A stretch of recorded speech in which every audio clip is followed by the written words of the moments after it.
Labour കോഡുകൾ ഉൾപ്പെടെയുള്ള കേന്ദ്ര നിയമങ്ങൾക്കെതിരെ ആഹ്വാനം ചെയ്ത പണിമുടക്ക് ഇന്ന് അർദ്ധരാത്രി മുതൽ. വിവിധ ട്രേഡ് യൂണിയനുകൾ ആഹ്വാനം ചെയ്ത പണിമുടക്കിൽ കേരളവും സ്തംഭിക്കുമെന്നാണ് സമരസമിതി ആഹ്വാനം ചെയ്യുന്നത്. വിവിധ ട്രേഡ് യൂണിയനുകൾ ആഹ്വാനം ചെയ്ത 24 മണിക്കൂർ പണിമുടക്ക് ഇന്ന് അർദ്ധരാത്രി മുതൽ തുടങ്ങും. നാളെ അർദ്ധരാത്രി വരെയാണ് പണിമുടക്കുന്നത്. CTU അടക്കം 10 കേന്ദ്ര ട്രേഡ് യൂണിയനുകളാണ് ആഹ്വാനം ചെയ്തത്. ലേബർ കോഡുകൾ ഉൾപ്പെടെയുള്ള കേന്ദ്ര നിയമങ്ങൾക്കെതിരെയാണ് പ്രതിഷേധം. CTU ആഹ്വാനം ചെയ്ത പണിമുടക്കിൽ കേരളം സ്തംഭിക്കുമെന്നാണ് സമരസമിതി നേതാക്കൾ പറയുന്നത്. രാജ്യം മുഴുവൻ 1000-ലധികം കേന്ദ്രങ്ങളിൽ പ്രതിഷേധ പരിപാടികൾ നടക്കും. 500 കേന്ദ്രങ്ങളിൽ പ്രതിഷേധ പരിപാടികളും റാലികളും സംഘടിപ്പിക്കുന്നുണ്ട്. തൊഴിൽ കോഡുകൾ പിൻവലിക്കുക, തൊഴിലുറപ്പ് പദ്ധതി പുനഃസ്ഥാപിക്കുക, വൈദ്യുതി വിത്ത് ഭേദഗതി ബില്ലുകൾ പിൻവലിക്കുക എന്നീ ആവശ്യങ്ങളും സമരക്കാർ ഉയർത്തിയിട്ടുണ്ട്.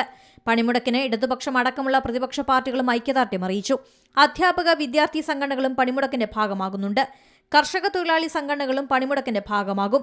കടകമ്പോളങ്ങൾ അടച്ചും യാത്രകൾ ഒഴിവാക്കിയും വാഹനങ്ങൾ ഇറക്കാതെയും എല്ലാവരും സഹകരിക്കണമെന്നും സമരസമിതി ആവശ്യപ്പെട്ടു. സംസ്ഥാനത്ത് പണിമുടക്കിന് മുന്നോടിയായി തൊഴിലുടമകൾക്ക് ട്രേഡ് യൂണിയനുകൾ നോട്ടീസ് നൽകിയിട്ടുണ്ട്. News desk C Malayalam news.